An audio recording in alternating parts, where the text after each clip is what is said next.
रवि एक छोटा सा लड़का था जिसकी उम्र सिर्फ 10 साल थी, लेकिन उसकी आंखों में उम्र से कहीं ज्यादा थकान थी। उसके पिता का देहांत बहुत पहले हो चुका था और माँ दूसरों के घरों में काम करके जैसे तैसे घर चलाती थी। सुबह सुबह माँ काम पर चली जाती और रवि अकेला रह जाता। स्कूल जाना उसकी मजबूरी थी, क्योंकि माँ चाहती थी कि उसका बेटा पढ़ लिख कर अच्छा इंसान बने। स्कूल में रवि हमेशा चुप रहता।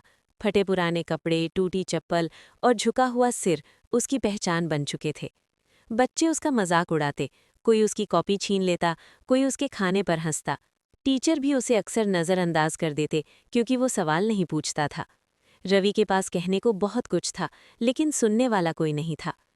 एक दिन स्कूल में सभी बच्चों से कहा गया कि वे अपने पिता को स्कूल बुलाएं। रवि का दिल कांप उठा। उस रात वो देर तक जागता रहा। माँ ने पूछा तो उसने कुछ नहीं कहा। अगले दिन स्कूल में सबके पिता आए, लेकिन रवि अकेला कोने में बैठा रहा। जब टीचर ने पूछा तो उसकी आंखों से आंसू गिर पड़े। पूरी कक्षा में सन्नाटा छा गया, लेकिन किसी ने उसे गले नहीं लगाया।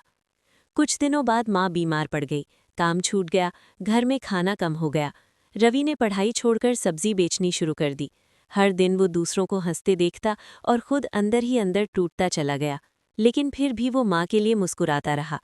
एक शाम माँ ने उसका सिर गोद में रखकर कहा, बेटा, मुझे माफ़ करना, मैं तुम्हें वो जिंदगी नहीं दे पाई। रवि पहली बार खुलकर रोया। उस दिन उसे एहसास हुआ कि दर्द सिर्फ आंसुओं से नहीं, खामोशी से भी बहता है। सीख: हर इंसान की चुप्पी के पीछे एक कहानी होती है, इसलिए किसी को उसके हालात से मत आंको, बल्कि इंसानियत से समझो।